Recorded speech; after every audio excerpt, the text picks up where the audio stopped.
Let's talk about Doomfist. Doomfist here. Doom boom. Doom danger. Mr. Fist hit you with that real quick banger. Flyer than a jet hanger. Doomfist. You know what I'm talking about, right? Yeah, okay. All right, cool. Yo, what you know, it's your boy One Hero back on YouTube with the new episode. Now let's go. So, we all know Doomfist got nerfed to high heaven.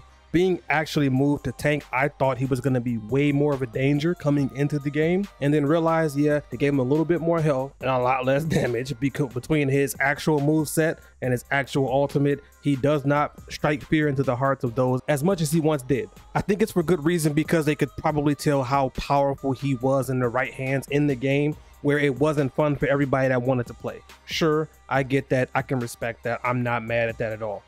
But much like the previous video of me talking about nerfs and Overwatch in general, I've hated always in games, whether it's been something like a Call of Duty or like a League of Legends, or where a character ends up getting pulled out of the entire rotation because of them just being nerfed to high heaven and not having any utilization in any lineup no matter what. Now, I wonder what would have happened with Doomfist staying at DPS since we did get Junker Queen as the newest tank. I guess they wanted to try to balance out the team, and they figured like, well, let's make him the bigger threat by making him a tank, but then we're going to nerf him because he would be too overpowered. But however, he can't even handle a fight one-on-one with a tank by himself because most of them can beat him. And that's the crazy part. Like Reinhardt can charge him and beat him up some more. He can't uppercut Reinhardt anymore. He could punch him and knock him back. Roadhog can hook him, or you know, he could just keep healing himself over and over again. Zarya with her bubbles, he may not do as much damage shooting, but them punches in that slam make up a big difference when you're trying out there to do damage as Doomfist. Just a few of them to name, and just a few of them to name at least.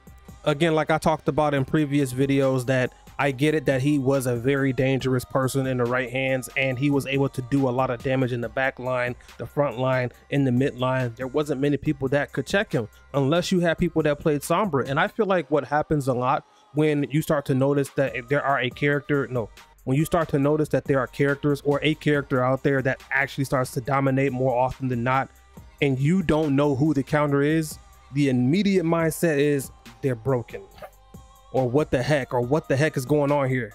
A lot of people that play the game casually don't think about counters. They think about, why is this person wrecking havoc across me so much in every game that I play? Whereas the competitive people, or the people that are like well versed in the game just enough to know as they play comp or they play quick play, they know that who it is to counter. But then that comes up to the next point, right?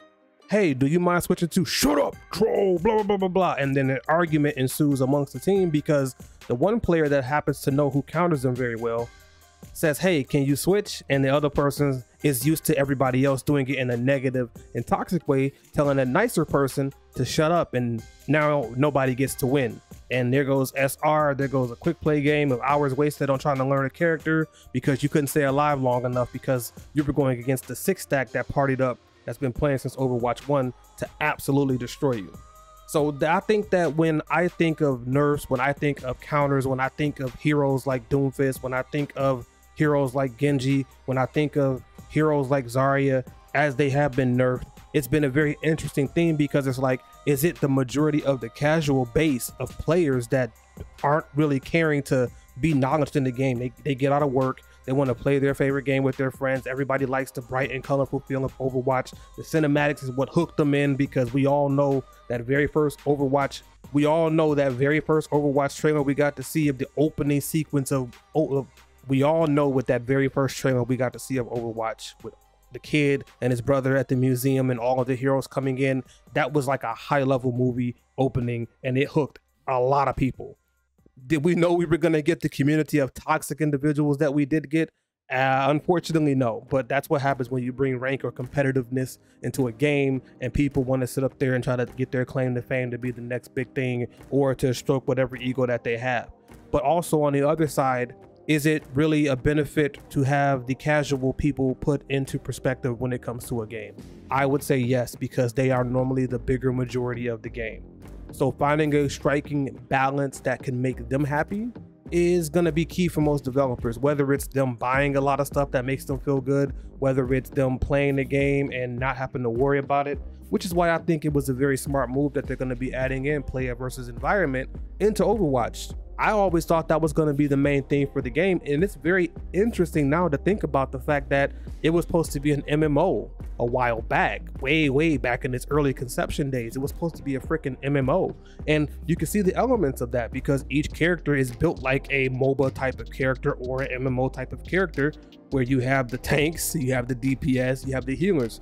It would have been very ambitious to see that you would have had a locked character versus you're picking a role and developing the character how you wanted to. I could only imagine what would have happened if we had an MMO Overwatch style game, open world, where you got to create your character and go on adventures. That world would have been really cool if they would have done it right.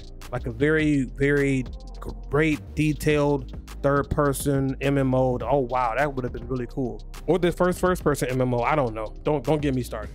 But needless to say, I would love to see Doomfist get some kind of relevant buff because I miss playing him. And again, like I said, I'll state it again. It's not because of the fact that he was uber dangerous and hard to kill. I came across tons of Sombras that were able to counter me easily. Roadhawks that were able to counter me easily. Reinhardts that were able to do it as well. Yeah, but the main people that pick their main characters, most of the lineups where I would destroy them are the Tracers that were never on point to help their team. The McCrees that really couldn't hit their shot on a consistent basis because Doomfist was jumping left to right with another Tracer annoying him, or another teammate distracting him by destroying the back line, leaving their Mercy, their Ana, their Zenyatta, their Brigitte in the background. But again, Brig was another solid hero that was able to do her job against him. Ana, grenade, now everybody can turn and focus him and kill him. Zen's orb could do a lot. There was a lot of things that could have done it, but I think that the feedback on a much grander scale came from the casual base of people that want to just play the game to enjoy it. And yeah, they happen to have a bad streak of coming across those try-hard people like us that probably play the game a lot, or that we know a lot of the game, so they think that we were try-hard when we're like, no, we play the game, we know the characters, we know the ins and outs.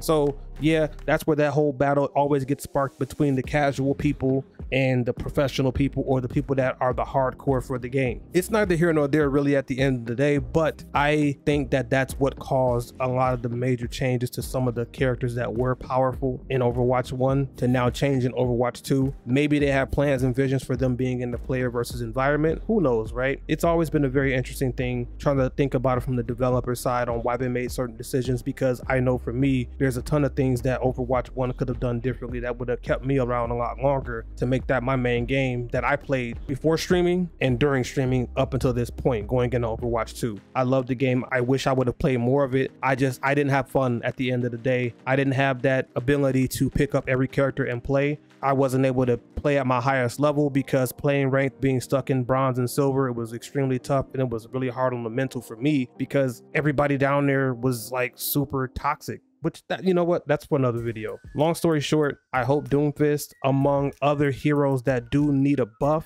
and that the ones that are getting nerfed don't get nerfed too bad where they make it out of rotation and then nobody uses them and we got to listen to them being memes for the rest of the year or however long it is till they decide to make more changes. With that being said, you already know how to like, follow, subscribe, and push all the beep boop buttons if you want to be here for the next ride. Fly easy. Till next time, heroes. Be great.